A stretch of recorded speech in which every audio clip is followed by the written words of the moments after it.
Don't panic when you encounter a blue screen error. I'm going to show you how to fix this problem step by step. Let's begin. Click on Advanced Options, select Troubleshoot, then click on Advanced Options. Now select Command Prompt.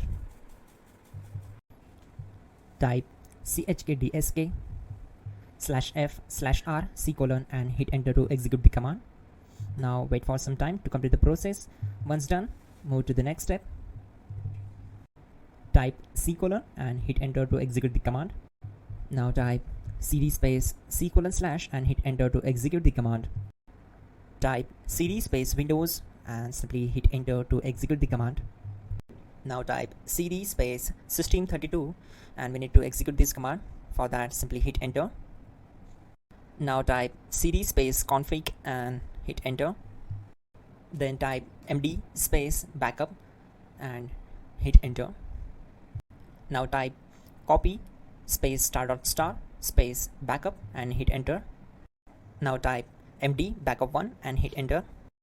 Now execute this command carefully. Type in copy space ** space backup1. Then simply hit enter to execute the command. Now type cd space regback and simply hit enter.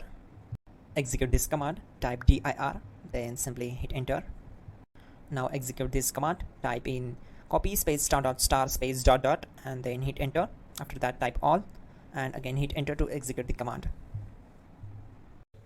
Type in bootrec space /fixmbr and hit enter to execute the command.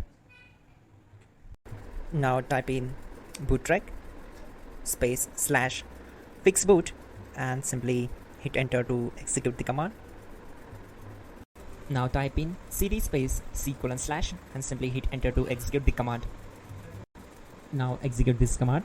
Type cd space Windows /system32 /config /regback, then simply hit enter to execute this command. Type bcd edit space /export space C: / bcd backup and simply hit enter to execute this command.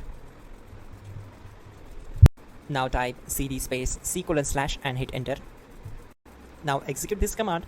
Type md space boot and simply hit enter to execute this command. Now type cd space boot and simply hit enter. Now type md space bcd and simply hit enter. Type cd space C: / and hit enter. Now type attrib space C: -boot -bcd space -h space -r space -s and hit enter to execute. Type in ren C: /boot /bcd bcd.old and simply hit enter to execute this command. Now type bootrec space /rebuild bcd and simply hit enter. Type exit and hit enter. Now click on continue. It will restart your system. So that's it guys, your problem is solved and you're good to go.